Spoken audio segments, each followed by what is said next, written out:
Let me call this meeting to order. Today's date, Wednesday, May 12th, 2021.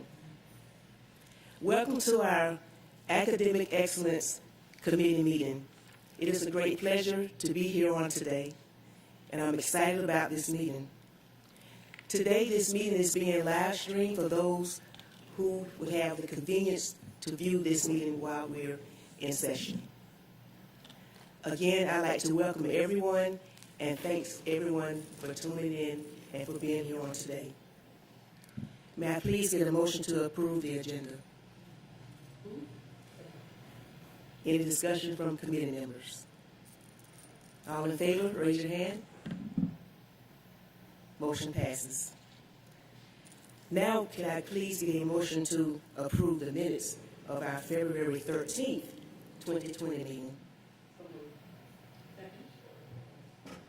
All in favor, raise your hand. Thank you, motion passes. During the time we have our informal meetings at our board meetings, that's a wonderful opportunity for academic affairs. They provide us with a wealth of information. And we use this information as board members to make informed decisions. Our superintendent, Dr. Levette, also gives a superintendent report at every board meeting during our regular session. She gives a detailed report, and that also gives the board members an opportunity to make informed decisions. Well, today we're going to dig much deeper.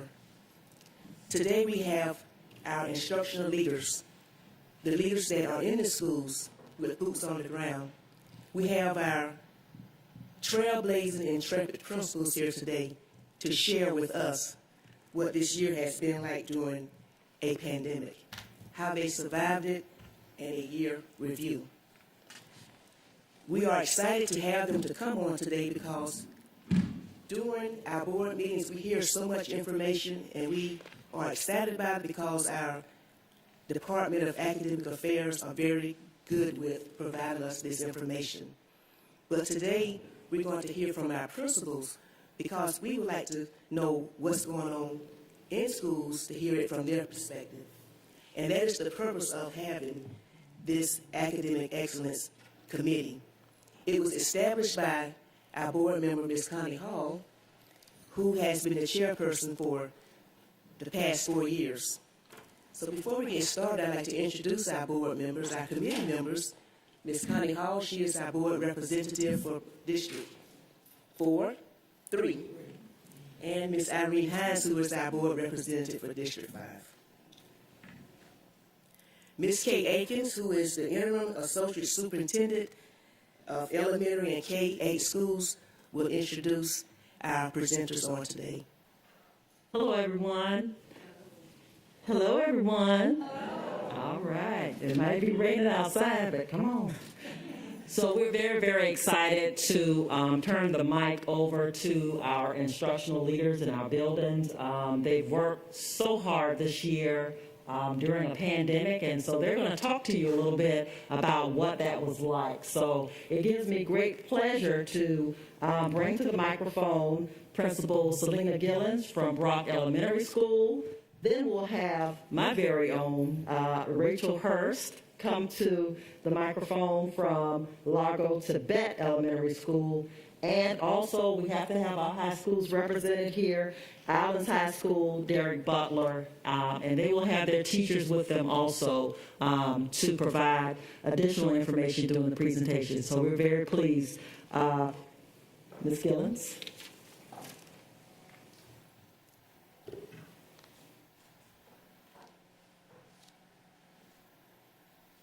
Good afternoon, everyone. I'd like to introduce Ms. Chelsea Walker. She is our 4th grade literacy teacher, and she will be joining us today. And we want to begin our presentation. We will be talking about curriculum adjustments, the hybrid schedules, dual teaching, and grading.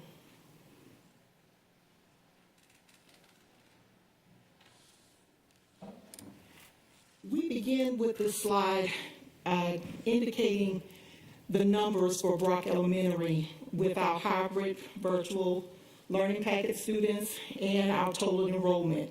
with the teachers who are in our building and the supporting cast. If you look at our numbers, our total enrollment was 527. So our numbers for hybrid have been really good. I think 160 students during this time is a pretty good number for our elementary students. And we've been able to maintain that number for the most part. 251 of our students are virtual. Did all 251 participate? Not necessarily, but they were virtual. And we had 116 students on learning packets. So that covers our 527 students.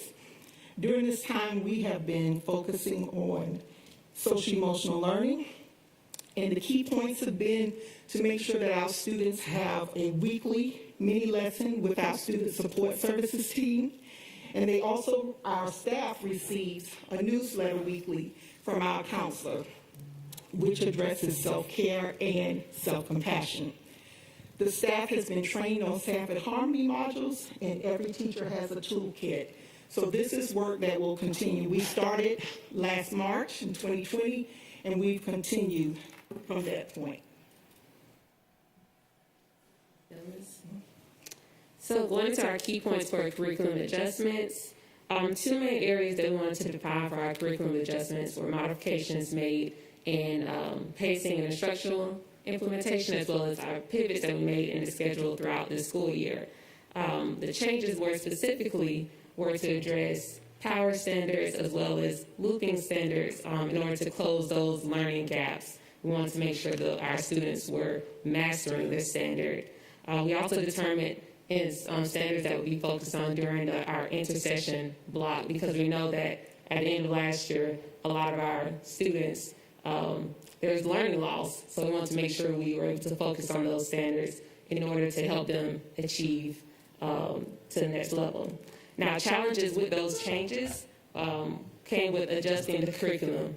One of our top priorities at Brock Elementary, and I think I say for the district, is to maintain integrity in our curriculum, but we also wanted to make sure that the teachers felt heard. The teachers, speaking for myself, I felt at times I wanted to teach the standard to mastery, but it felt like we were working to just teach just to finish and not to teach for the students to learn. So we wanted to, that was a challenge that we faced, maintaining our integrity with the curriculum, but also listening to the teachers.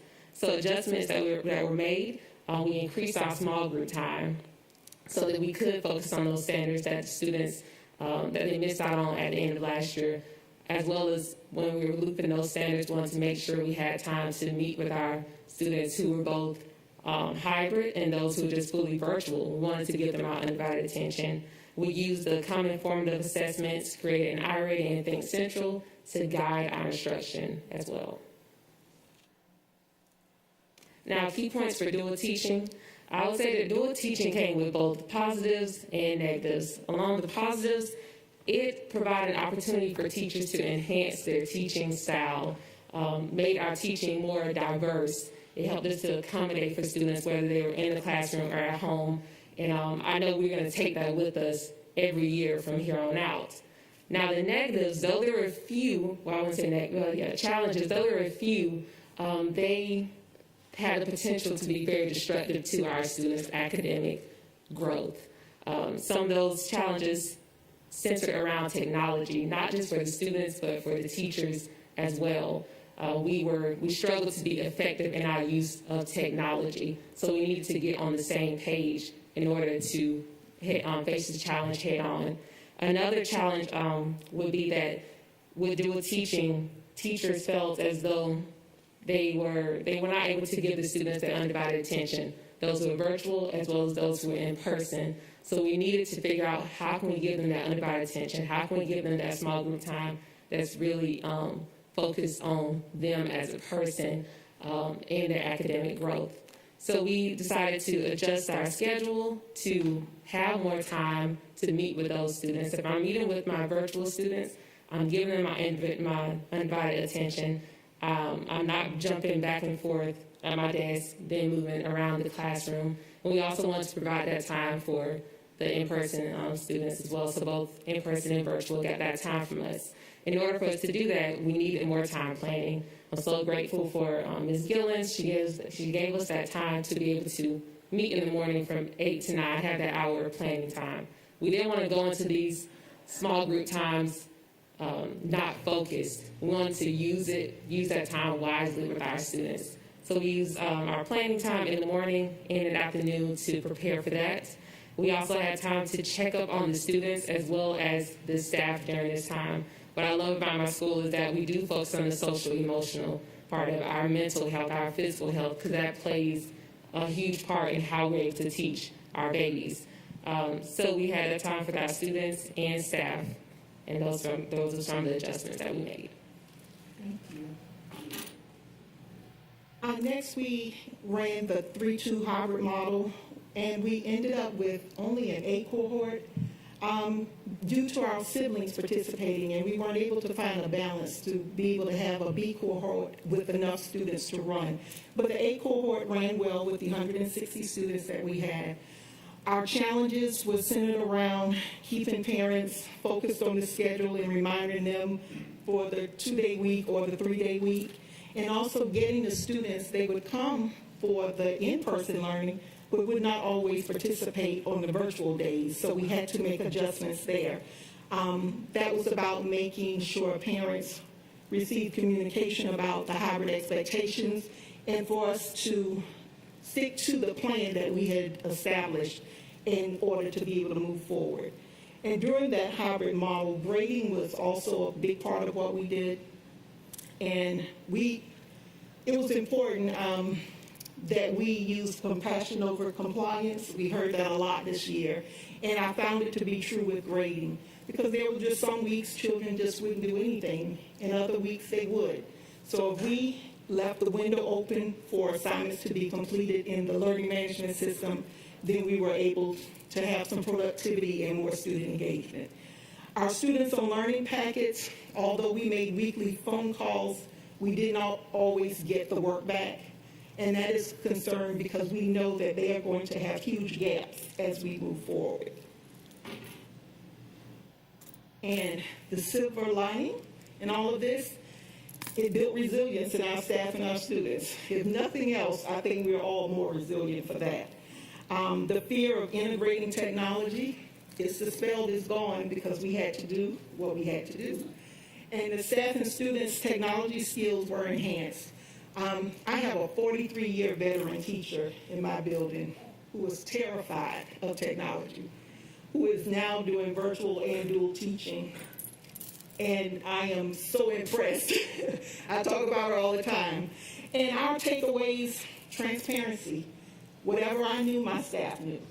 And I found that if I allowed them to know what I knew and I wasn't trying to figure it out on my own, allowed their voices to be heard, then we would find some success.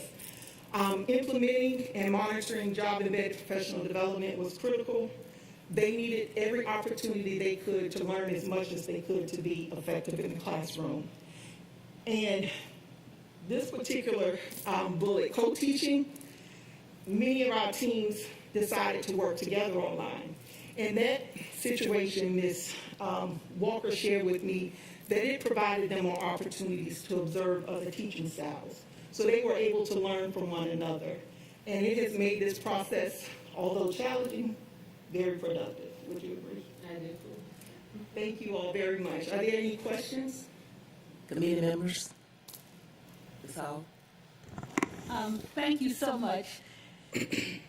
What was the broadband capacity in the Brock area? Were you able to have all the support you needed in terms of a broadband situation in the community? Yes, ma'am. Usually if there was a problem, it was a district-wide problem. It was very rarely that we ever just had a Brock issue. Some days were slower than others, but overall, with technology, I think it worked very well for us. I was thinking more of your students at home. Did most of them have the broadband that was They required? did. They all had the devices that they required, and for many of them, there were centers around us. The churches had centers for those students who did not have wireless at home.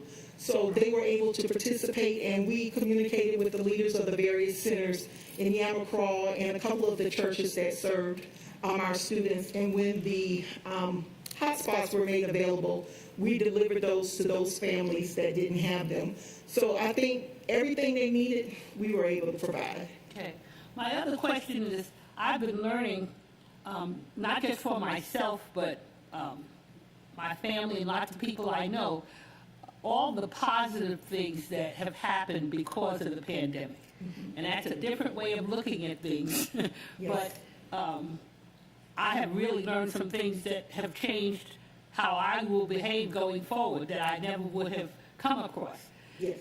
Do you think there are some things your students learned outside of the narrow academics, but learned that will help them as students going forward that they would not have had the experience but for the pandemic?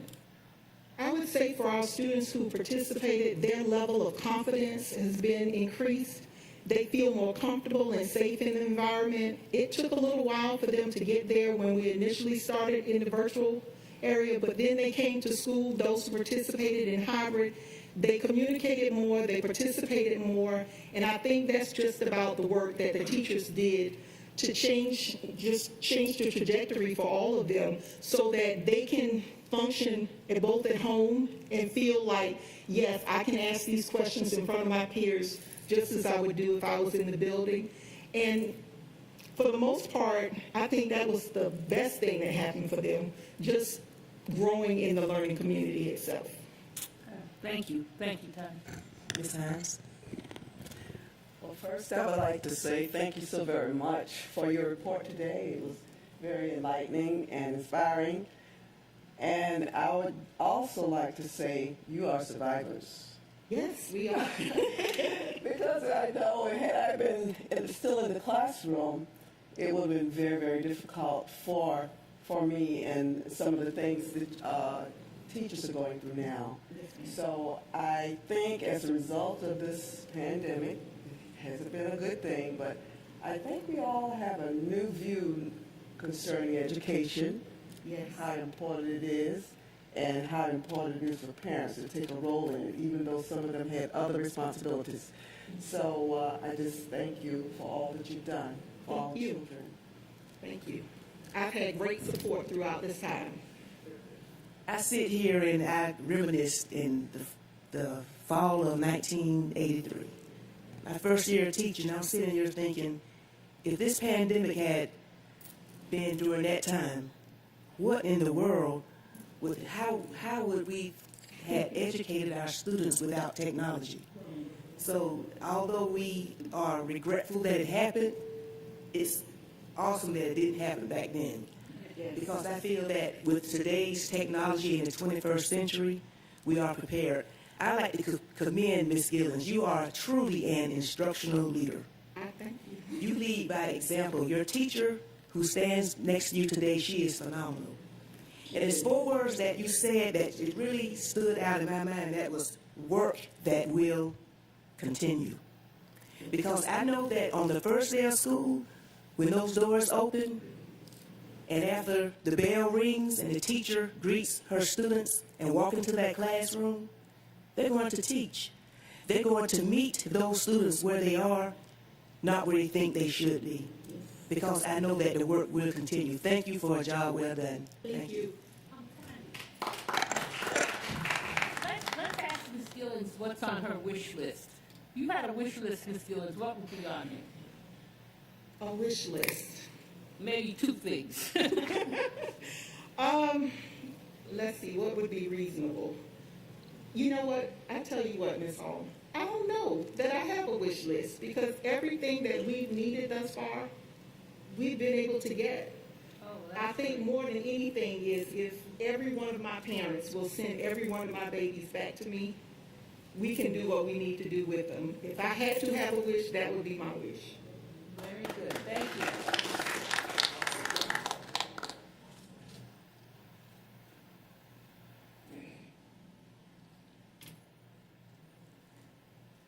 Largo. Next, Ms. Rachel Hurst.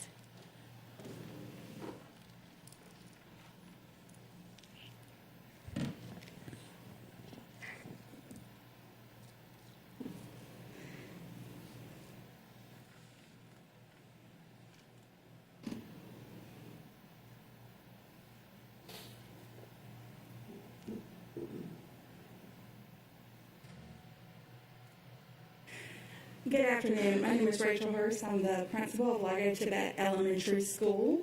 And I'm Oksana Williams. I'm a fifth grade teacher at Largo Tibet Elementary School. So today we're going to talk about creating a Leader in Me Lighthouse School in the middle of a pandemic, utilizing professional development, dual teaching, and technology.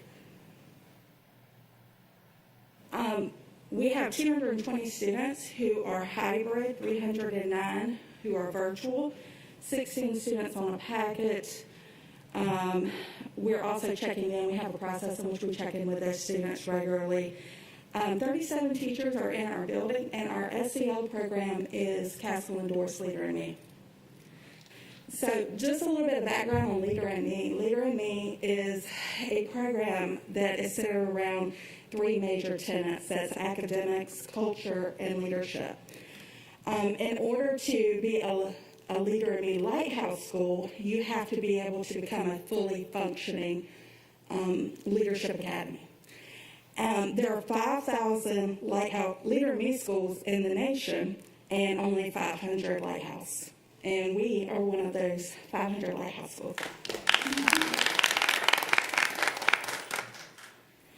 So one of the things, and Ms. Williams, you jump right in there. Okay. One of the things we really needed to look at when we started the school year was professional development. We had a goal to become a Lighthouse school, and we were not going to allow the pandemic to interfere with that. And that was a big decision for us to make because there's a lot that goes into it. As I said, only 10% of Leader in Me schools actually reach that. Lighthouse status. That's right. So we knew that when we came in that we were going to have to help one another and that technology was going to be essential, the usage of technology, that we were going to become professionals very quickly, very adept at that very quickly. So I didn't know everything. Ms. Williams didn't know everything. There was no one in the building that knew enough. And so we engaged in a lot of peer coaching. A lot of peer coaching. We actually did a lot of having our teachers come into other teachers' Zoom sessions so we can see and get different ideas to make sure we're making our teaching relevant and exciting for our students. That's right. And as an administrative and a Lighthouse team, we wanted to make sure that if we saw something engaging in a classroom, that wasn't the first time we had heard about it, that we had to have open communication throughout the building. And they did an amazing job of sharing everything that they knew, saw, and people soaked it up. We also didn't want to stop on our literacy initiative. We have a school-wide literacy initiative, which is universal language across the building, K2 through 5. We use the same tools across the building when teaching writing and reading. And Ms. Williams is a math teacher, so she doesn't have to sit in the literacy meetings with me, which she's very grateful. But we pull samples periodically, and we have meetings with they come in and sit with me, and we go through the essays and so forth. You want to talk about a little bit about leadership? Yeah, so we do have our leadership extends to all. So we have a Lighthouse team, and our Lighthouse teams learn the information directly from our Leader in Me leaders. Then we have a student Lighthouse team, and our student Lighthouse team teaches our parent Lighthouse team. I'm actually one of the teachers who are one of our coordinators for our student Lighthouse team, and the way that those students came about to be a team, well, first we give them an actual application to fill out. They have a Zoom interview, and we all know as professionals, having an interview in front of people can be very demanding. So for our students to be able to do that, that definitely shows us that they are leaders. And from there, they just take all of their ideas. We meet weekly, just like the Lighthouse team. They are in control of everything. It is their Lighthouse team. We're just there to facilitate. They actually came up with a book drive we started. They actually made a commercial for that book drive as well. I played the commercial. And you want to see a touch of the commercial? All right. Now, they did everything by themselves. Oh, please work. Oh, I want to make that go away. Largo Tibet Elementary School is having a book drive soon. Keep watching if you're interested. The drive will be on April 21st from 3:15 to 4:15. Hey viewer, do you have enough books at home? Well, come on to the book drive. We have books here for all ages. These books can also help you reach your AR goals. When coming to the book drive, you can enter a raffle to win a prize. Hope to see you there. So they actually came up with the initiative to have the book drive. They said that we weren't having enough students reading. We needed to get books in the hands of our kids at home. And they actually came up with that commercial. As you can see, they did it on their own. We just showed. And as you can see, here's some visuals that we've added here. You can see some of our beautiful students here. They're walking away with their loot from the book drive. We collected so many books. And like I said, I mean, these students, they led everything. We've had 3 this year. And we invite the kids to come out, and they take as much as they want. And it's been one of the highlights of this year. Also for professional development, I have a little shot. We were trying to make sure that we were utilizing our resource staff in a more heightened sense. And one of the things we were trying to engage our kids, our underperforming kids, some kids that we were worried we were starting to lose them. And so we implemented a Proactivity Partners program. And these are 4 of our Proactivity Partners. We split up the Proactivity Partners between myself, the assistant principal, and our academic coach, wonderful team. And they meet with us every 2 weeks. But each of those fingers represents a student that they were able to encourage within those past 2 weeks. And we have 20 kids right there. The data showed that 75% of those students had an increase in attendance, and 64% had an increase in academics. Okay, now we'll get started talking about dual teaching while creating our Leader in Me school during the pandemic. So, dual teaching in our building. Dual teaching is basically when we have teachers who are teaching our virtual students, and we're also teaching our students at home during the same lesson. Dual teaching was used in multiple classrooms. In my classroom personally, we had in-person students and virtual students, and we all joined into our same Zoom session. Some of our challenges with dual teaching, our first and biggest challenge, in my opinion, was making sure that we kept Leader in Me in the forefront. Like Ms. Hurst said, we really wanted to make sure we attained our leadership, our lighthouse status this year, so we definitely had to make sure we focused on our leadership, our academics, and our culture. We had to get creative with our leadership roles for our students. We know when we're in school, we have all these different jobs. We find ways to make us or make ourselves feel like leaders, but we had to find creative ways to make our students feel like they were still being a leader while they were at home. Focusing on our success, we were making sure we were maximizing support staff schedules, expanding learning opportunities in our dual instruction setting. Leader in Me focuses on 100% of the people doing 100% of the work. We definitely made sure we were in constant communication with our parents. During the normal school year, we may want to reach out to our parents a couple times a week. This year, in the pandemic, we're almost making sure we're talking to some of these parents daily. We're making sure we are doing our part, our student is doing their part, and our parents are doing their part. And one of the biggest things that we wanted to make sure we were doing is that whether or not you were a virtual student or an in-person student, that you were getting the full experience. And that was something that we kept referencing back to. And so we have a wonderful STEM club that is, I can't even call it a club anymore. It really has become a fabric of our instruction. But we see all of these students are virtual students. And you can see a couple of our siblings here at the top working on a STEM activity. We have our Proactivity Partners. You can see Ms. Williams right there. There she is.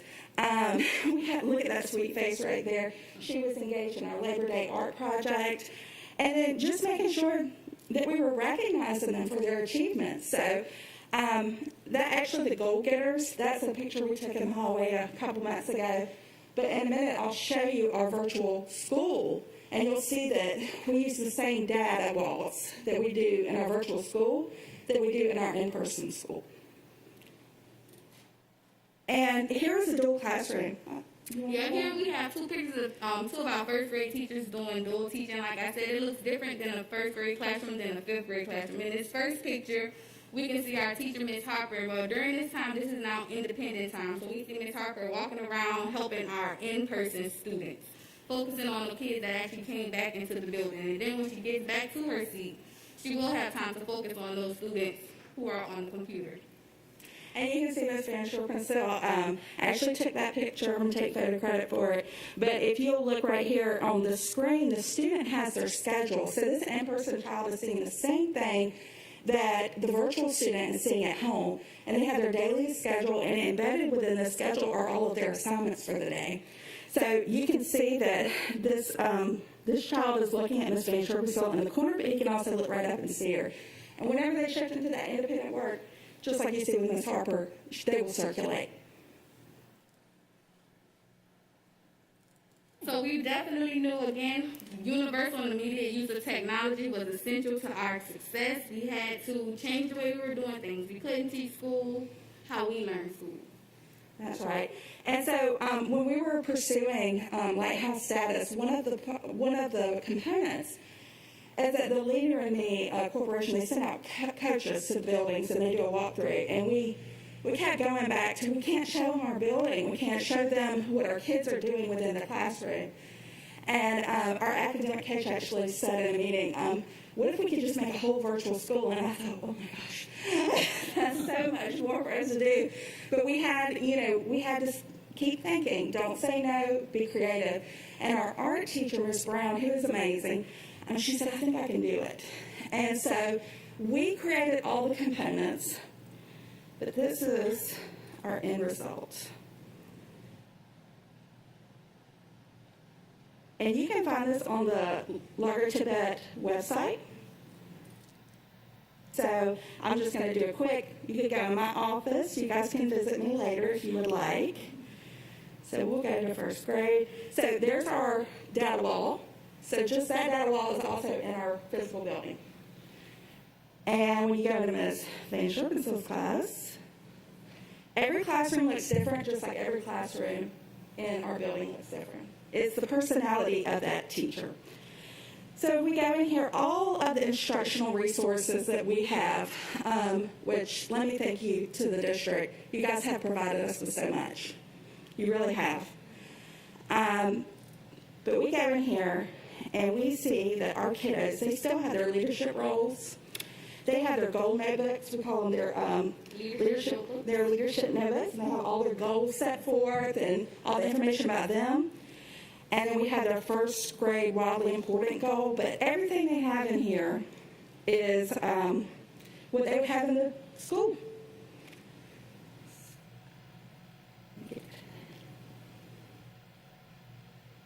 So, and here we just have, again, some more pictures to show us. Like we were saying, we definitely wanted to give our virtual students the same experience that we were giving our in-person students. So as we can see in this first picture, we have some of our teachers and our students from home sharing pictures of themselves. This is from our Black History Month program that we put on. We can also see students in the middle. Both of those students are also virtual students. Completed the Black History project, and we had our little Miss Madison dressed up as Rosa Parks. And you can see right over here to the side, where you see the little leprechaun, that's the page for our STEM page. That's how we post those STEM activities for our kiddos that are at home. But our in-person kids, they go there as well. So the end result for this year, and in the middle, this is a little celebration.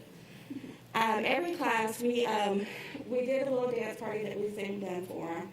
And every class in the building was able to celebrate all their hard work. But we are now officially a Leader in Me Lighthouse School. And what we've learned, I'm going to let Ms. Williams talk about what we have to be flexible and we have to be creative.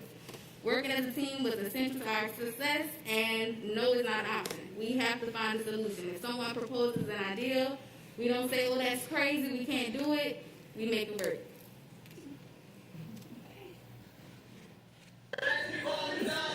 Any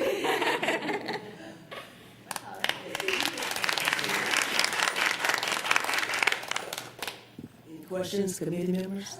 Ms. Hines, comments? This is really exciting me. I'm just amazed of the things that you can do when you have no plans to do it, and when circumstances come upon you, you are innovative and you can do that. And I'm real pleased and happy to see that you are getting the message over to the children, and they're not only learning, but they are enjoying what they are learning. And I think you're my former student, aren't you? Yes, ma'am, I am. That's my former student. You on a roll, I'm real proud of you. Real proud of you. Thank you. Everybody's Ms. Hines' former student. Tanya. So you would agree then that even though the academics took a whole different look, that your children are probably more mature, more experienced than they would have been if we had been still just our regular 8 to 3 program. Would you agree to that?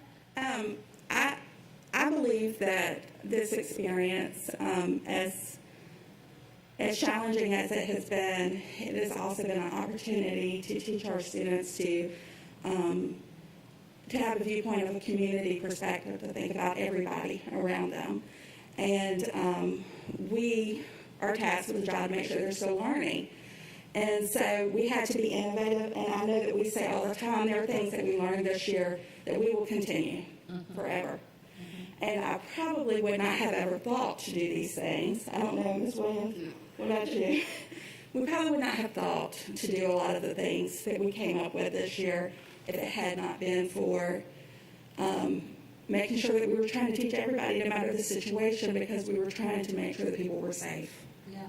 Well, I'm hoping what's going to happen is that the energy that comes with all the children coming back and having them there, that you can combine that with your new ideas. And I really like that Ms. Gillian had said compassion over compliance. Yes, ma'am. What a thought that is. Yes, ma'am. So I'm very excited to see what happens when the children actually do all come back. And I hope you'll keep these things going. Yes, ma'am.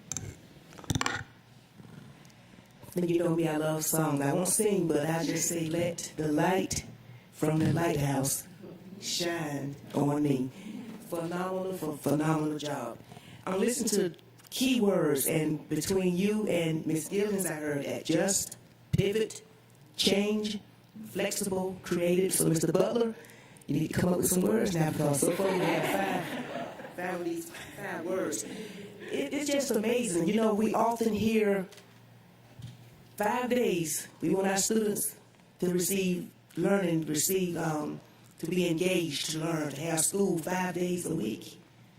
And that's exactly what's been going on. Yes, ma'am. Whether it's been hybrid, dual, in-person, virtual, or even the students with the ILPs, the independent learning packets. They all have had school 5 days per week. And that's due to your creativity, your passion, and you just done a phenomenal job. And the only question that I have is, did you see any growth with your students? You had a very small percentage, so did Brock, of your students that are actually using the ILPs, the independent learning packets. Did you see any growth with those students, and how did you engage the families of those students? No, with the students who are on our independent learning packets, I have to say that they are my greatest concern. I know I have just about driven my team crazy about that little pocket of kids because we don't see them as much. We hear from them, but we don't really see them as much. So we send our counselors are in constant communication with them, administration is in communication with them, and we're checking in with them. And we have a process in which they check out, and when someone doesn't pick up, then the team is on the phone with them to find out what's going on. So just keeping that communication has been very important. But I will say that those are the students I worry about the most. Well, again, I commend you for the job that you're doing, and I just want everybody to realize the work and time and effort that teachers, that administrators have been doing this year. Some people may feel that, oh, they're not doing anything. No, you're doing 5 times as much as you've ever done. You've been stretched, you've been tried, and you have really shown us that it can be done, that students can continue to learn regardless of the circumstance, and we appreciate your efforts. Thank you so much. Let's give them another hand. Mr. Butler, Highlands High School. And as he is walking up, I love how we have, we have schools from all throughout the county. The west part of town, we have the islands population as well as the south side. So that's a good representation on today. Thank you.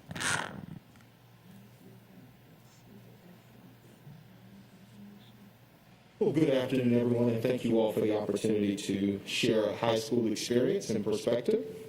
I have with me one of our dynamic, sharp teachers, Ms. Crystal Farmer, who serves as our math lead, our testing coordinator, as well as our AP coordinator, among a number of things. So I thank you for taking some time away, because this is a very busy time for her as we administer AP exams. So thank you, Ms. Farmer, for that. We want to just share just a few items with you that we learned from our experience. While I certainly don't speak on behalf of all high schools, I think these are some things that we saw in some of our conversations that were important for us. And so what we would like to do is really focus on the dual teaching and the curriculum adjustments. Before we do that, I want to share just some operational points. For us at Islands High School, we had nearly half of our students at some point in person. For cohort A, 190 students, cohort B, 200 students. And we had the remaining students who remained virtual. Now, this fluctuated as we had several restarts and re-entries, and some of our parents and students opted to return to virtual. We also had some that expressed an interest in returning as well. So although it fluctuated, we had an opportunity to connect at some point with, in person, many of our students. We did have a few of our parents who requested those learning packets, and I'll share just a little bit maybe later about some of the challenges that we experienced with that as well. We certainly wanted to make sure that all of our students had an opportunity to connect online, but of course we wanted to ensure that we accommodated those parents. And of our classroom staff that provided instruction and instructional support, we're excited that 65 of our about 69 teachers and staff were able to be in the building and work directly with our students. At the core of everything that we did this year, we wanted to make sure that we provided care, very similar to the idea of compassion over compliance. For us, care was creating a restorative environment, and it was creating a rigorous environment. And our expectation, and what we challenged ourselves to do as a staff, is to not compromise high-quality teaching and learning experiences for demonstrating care. We wanted to make sure that we created a space for our students where their voice was important, but we also wanted to make sure that our teachers worked towards providing authentic, engaging learning experiences. And that continued to be our goal in our work throughout the year. So for us, we knew that creating a restorative environment and creating a rigorous environment were mutually inclusive. And restorative for us is a framework for building community and strengthening relationships. And we knew that because of the physical separation from our students, what was important for us was to create this classroom community. And so we made it a priority to connect with our students throughout the year and throughout the class period in a very intentional way, using what we call check-in circles, those virtual check-in circles that allowed us to really connect with our students, demonstrate care, and allow them to share their voice. And so that really was the core of everything of our work this year. It was exciting to take on this challenge of dual high flex teaching. This is one of the many terms that we learned, and boy, was it exciting. And for us, it looked a lot of different ways. I'll just be very honest. It was a mixed blend of dual flip station teaching, some dual parallel teaching, dual team teaching, dual live teaching. I can give you an entire lesson on what that looked like for us. So I'll continue on. Did I do that? Hope not. Okay. I'll continue on if you like, or I can. Yeah, if you'll go ahead. Sure, absolutely. And so, for us, at each re-entry and restart, our team wanted to make sure that we were providing the best instructional model that would engage our students. For us, some of those challenges, number one, was maximizing the use of the technology, making sure that we had the tools to be able to facilitate. So we utilized initially for our ninth grade students, we utilized the SWOs. That was an opportunity for us to connect with our in-person students and our virtual students simultaneously. We were fortunate and very excited to be able to receive those cameras from the district so that we could maximize the use as we prepared to accept additional students on campus. But the challenge continued to be student engagement. And once they got there, we needed to provide the support for our teachers and equip them with the tools to be able to facilitate learning in a way that resulted in students being able to remain engaged throughout the learning experience. So, did we have to adjust? Absolutely. Our adjustments were ongoing. At each phase, our leadership team and our vertical teams reviewed our instructional models, and we said, as we anticipate new students, as we anticipate the new technology, how can we facilitate and support learning in a way, again, that ultimately improves student engagement? And so we made sure that we provided our teachers with a lot of different options and a lot of different ways that this could look. So if you were a teacher who didn't have a co-teacher in the room, how would that look for those students that were in your classroom and those students that would be online? And I'm happy to say that our teachers, and I think this word has been used several times, they were very resilient, they were very flexible, they were able to adapt and make it work. And oftentimes that was kind of the phrase that we use, let's make this work. And how do we make this work? And they did a very good job of doing just that. Also want to talk a little bit about, and I'm going to have Ms. Farmer step in here in just a moment, and talk about those curriculum adjustments. And like everyone, we started off the year with our year at a glance. And our pacing guides allow for us to really think about, how do we accomplish all of this within this time? And of course, we had to make some adjustments based on the adjustments of school time, and that bell time. How do we get that curriculum in? So although we start off with the year at a glance, we had to make some adjustments. And our team did a very good job. That was part of the collaborative work.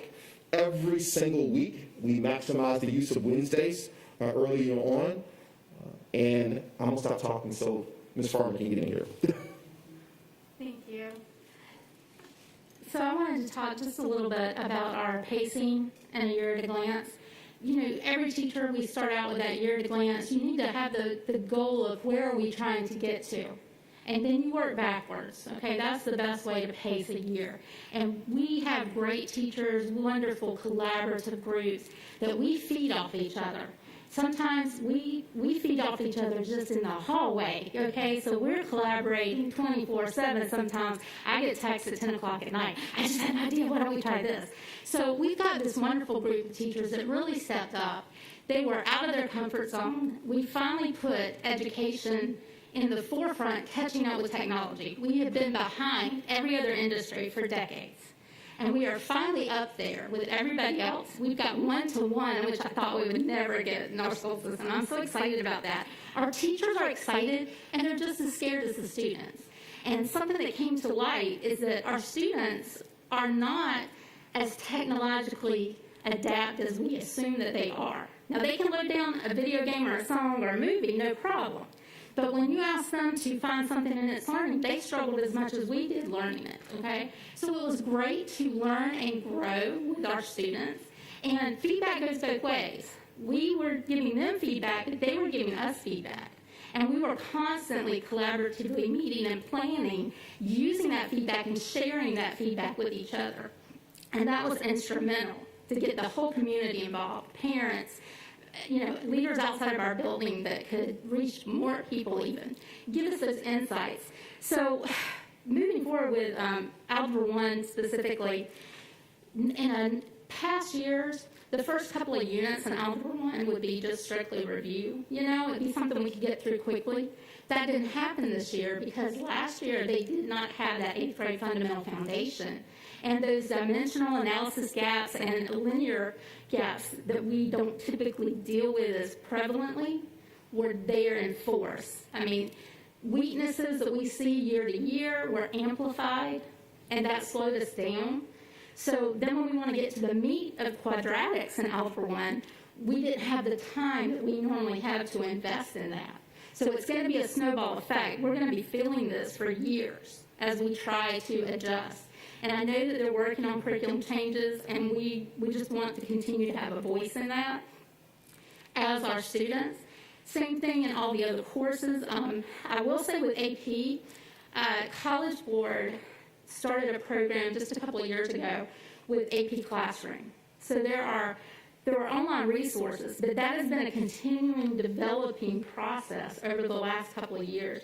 And they really did invest a lot into it for this year, anticipating those same gaps and the same pacing concerns that everybody worldwide was going to have because of the pandemic.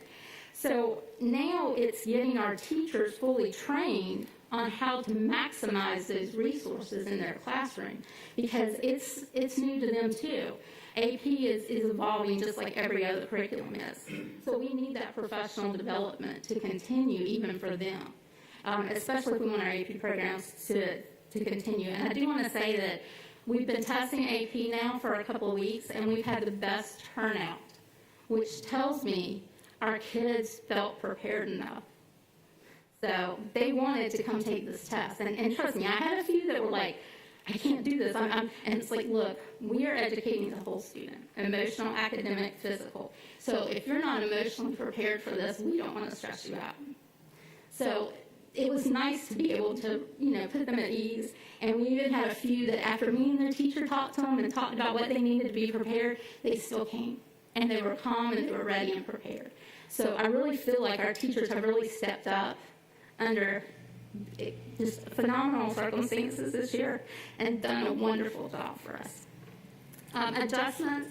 We have been constantly, literally weekly adjusting curriculum, adjusting our methods, sharing do and don'ts ideas. This worked, this didn't work. Well, this worked for me, then how did you get it to work? All of those collaborative meetings are just crucial. Communication is key. Communication between teachers, communication between students, communication between parents and teachers, and parents and students. If anything, I think the biggest thing we can take away from this unique circumstance is that we want our students to be independent learners. And we've been seeing the weaknesses in that. We've been trying to teach them critical thinking skills. Well, guess what? We've all been putting on those critical thinking skill caps this year, and we've all been learning together and growing.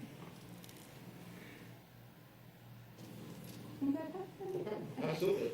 And I just want to emphasize that we, in our weekly collaboratives, it was important for us to really access and maximize the resources that were available to us. We utilized the curriculum warehouse as we anticipated some math adjustments, which is one of the reasons why I wanted Ms. Farmer to talk specifically about Algebra 1, but really, as she indicated, it was a challenge really for many of our courses, in particular math. And then, of course, as we anticipated some challenges with AP, we utilized the College Board resources. We also made sure that we maximized our human resource and utilized, in particular, our math academic coach to assist our teachers as they navigated these curriculum adjustments. So that was important for us, and that was a part of the process. The other piece that we did not mention specifically, but I think it's important to note, and we've noted this in our key takeaways as well, is the assessments. And as we rolled out our district benchmark assessments, that was something that I thought was very important for high schools to embrace. It provided us with the system and the process for monitoring our data and checking for understanding in a very systematic way. But there were some real challenges. Again, as we navigated curriculum adjustments, we realized that as a school, our pacing was off. So it became important for us to have more and more conversations about where we are, where do we need to be, and what I'll share in our key takeaways, and I'll jump to that, is that we have to continue to have those strong assessment systems in place. It's going to be helpful for us as we note that learning recovery and opportunities for closing gaps will continue and will be a priority for us next school year. And it's a priority for us now as we prepare for the next school year. Professional development is important. We realized that earlier on, and particularly for student engagement and dual teaching this past year, but we know that professional development and making sure that our teachers can take those things that they learned from this year and incorporate the next year will be important. And the other piece for us is the student collaboration. Those opportunities for us to allow student voice, to allow for that peer collaboration that they may not perhaps have gotten a robust experience in this year just because of the dual teaching model. But I will say that, and I think everyone has mentioned this, what I'm really proud of and what I'm excited about has been our teachers' flexibility and their adaptability.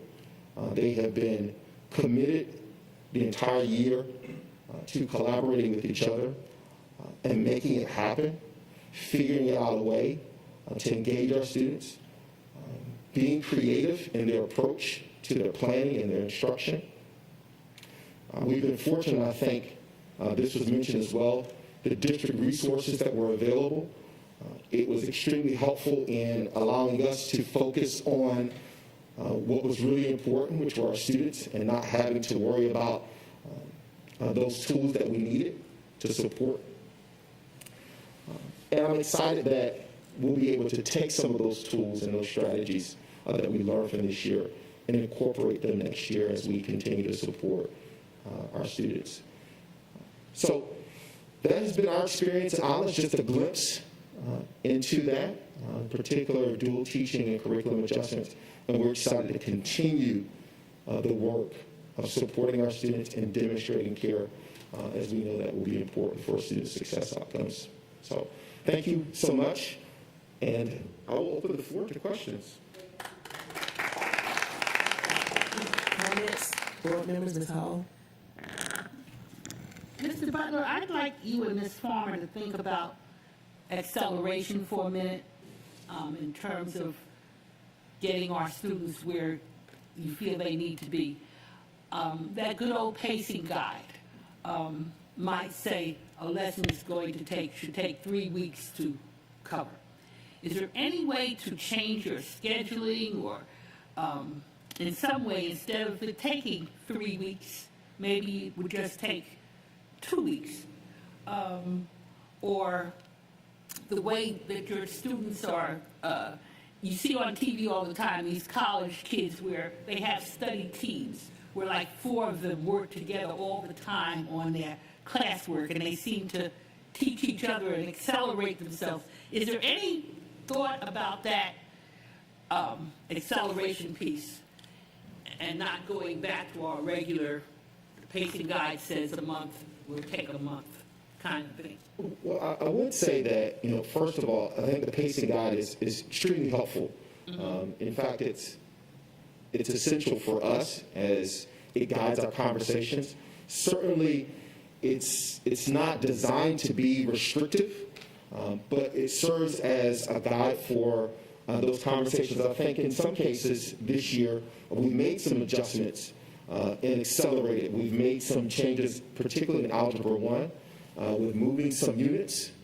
And of course, we've had that conversation with our district academic coach to make sure that this is something that will be feasible.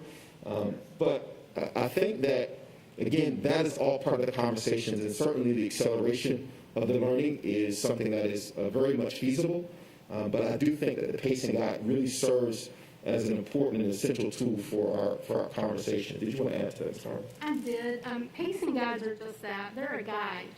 They're not something that is set in stone. And this year proved that above all others, because having to constantly and continually revisit that and make adjustments as we went. Ms. Shoemate was instrumental in working with our teachers to help them adjust that. We had some great, wonderful conversations about how standards can be combined. You don't have to teach one standard at a time and go down a list. It's not a checklist. It's about mastery. So we're looking at how to combine standards. You can teach one thing, but with a project-based assignment, so to speak, you're covering multiple standards at one time. So where if you were taking it the old textbook style and trying to focus on one item and one concept at a time, you might spend 3 weeks. We might can do that in 3 days, block days. Where we're taking this project, is combining all these ideas, these concepts together, implementing them, applying them, and there is that element of group work where students are feeding and contributing off each other's thoughts, having those in-depth discussions, and able to push it to a further level than they would by a teacher-centered instruction, which we try to avoid. And the fact that Mr. Butler was talking about the assessments and things, you may find that actually when doing an assessment after 2 weeks, the kids have it. They don't need the 3rd week.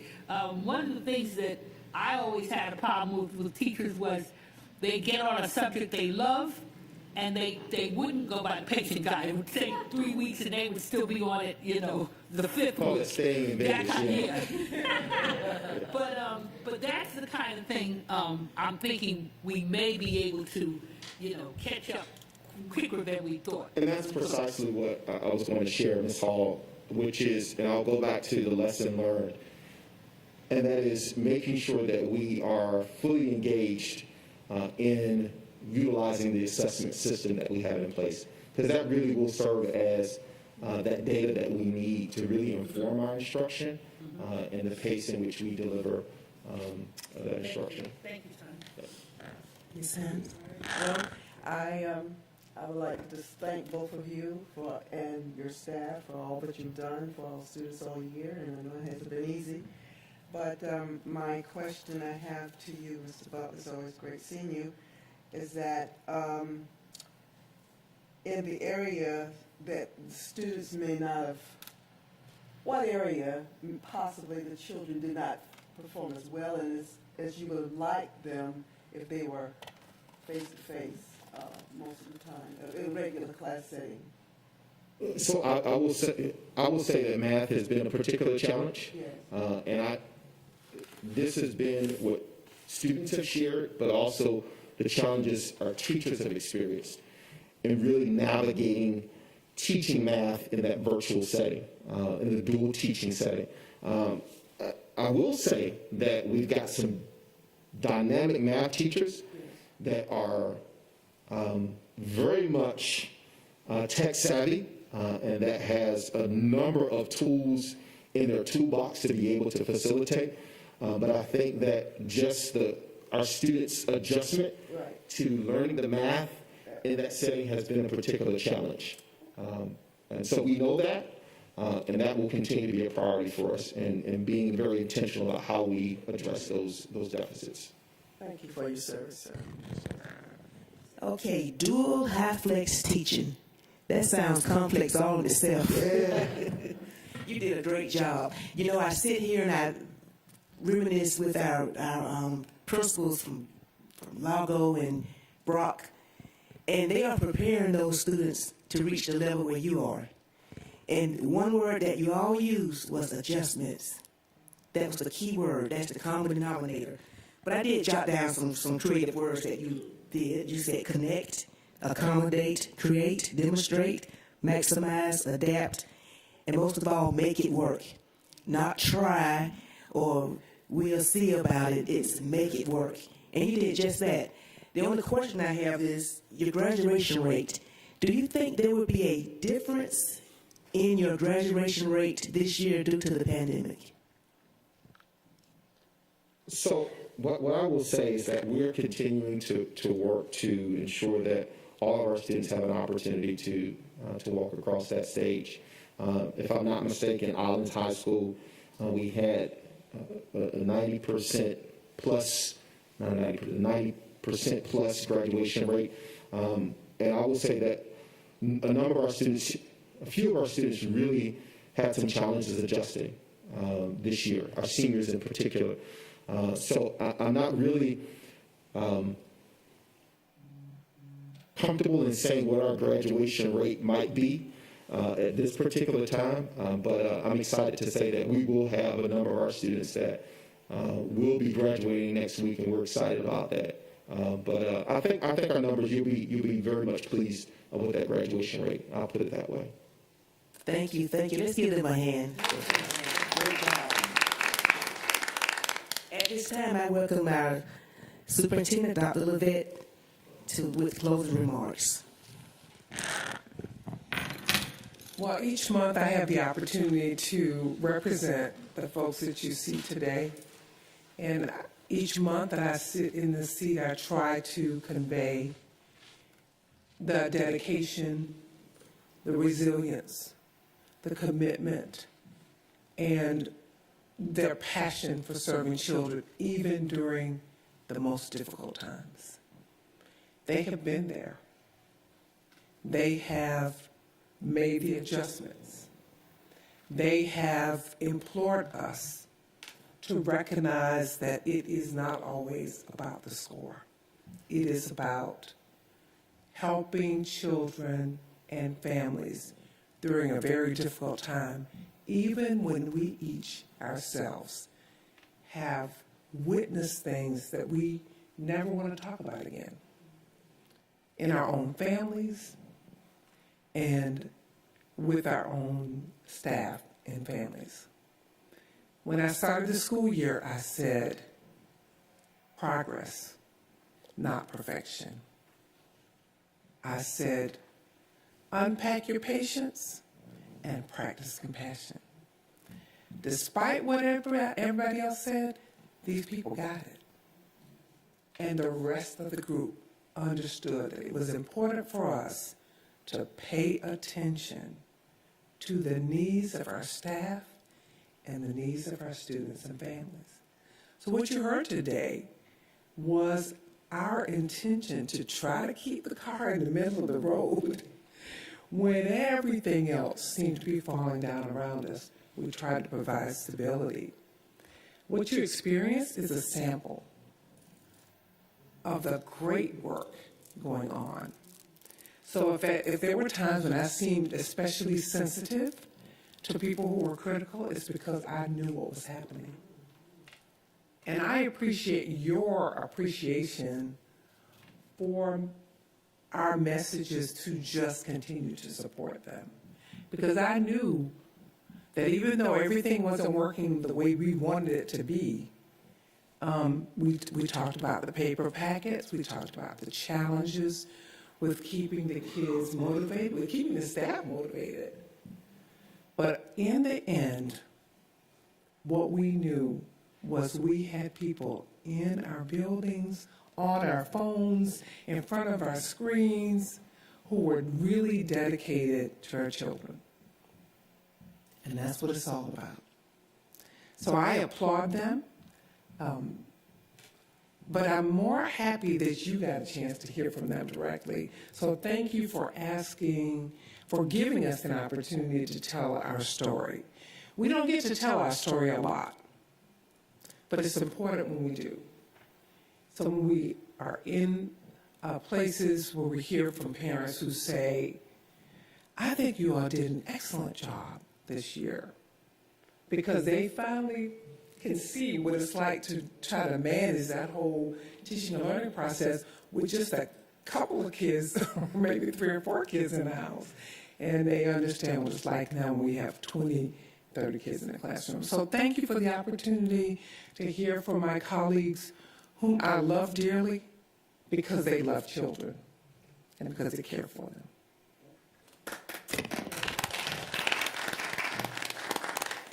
Our next meeting date is to be announced. It will be in the fall, this coming fall, so that will be announced later.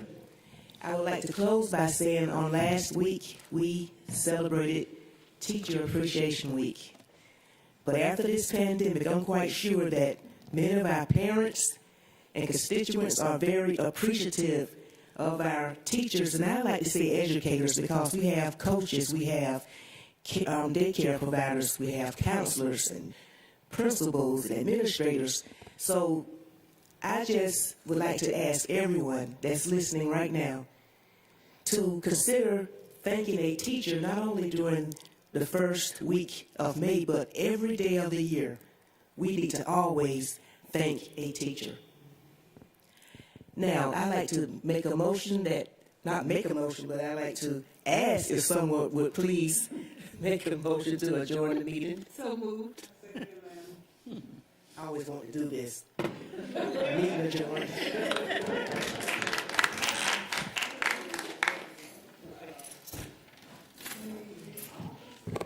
Go back in the classroom, but no.